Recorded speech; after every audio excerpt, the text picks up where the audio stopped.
Hi, my name is Brian Howard. I'm the U.S. West Director for Acts 29 Network. I also plant churches in the Southern California area with Pacific Church Network.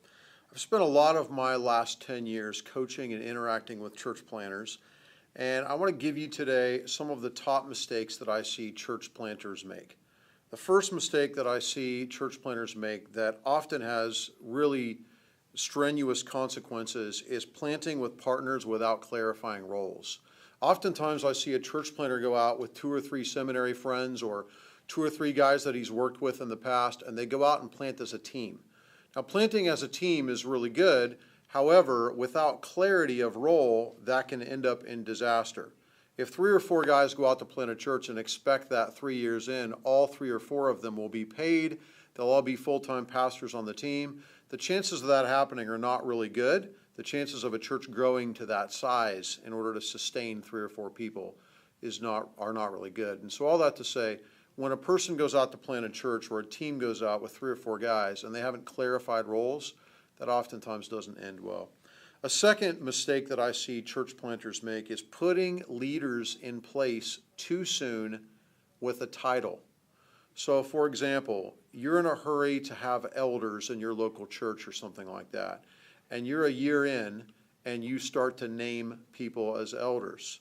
That oftentimes ends in disaster when you've put people in place too soon as leaders. In fact, I really encourage church planters to take 5 years and to very slowly and cautiously raise up leaders, because the consequences of leadership backlash in a church plant can be great. And so don't put leaders in place too soon. Don't give people a title too soon. Remember, that can really have strenuous consequences. The third thing that I would say is a mistake that I see church planters make is pastoring too much. Now you might say, wait, pastoring is a great thing. People need to be pastored. I want to shepherd people. I have a heart to see people grow. But when you think of who you are as a church planter, you're the lead missiologist of a band of missionaries.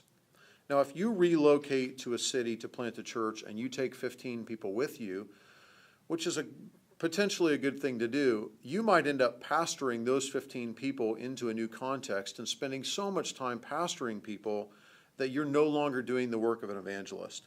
So be really careful as a church planter to not pastor too much in the early days, because remember, you are the lead missiologist of a band of missionaries. So what you need to do as a church planter is you need to lead a group of people on mission, not be the go-to guy that's spending all of his time shepherding and counseling and pastoring 15 people. Don't plant with a bunch of partners and promise everybody a job 2 years in.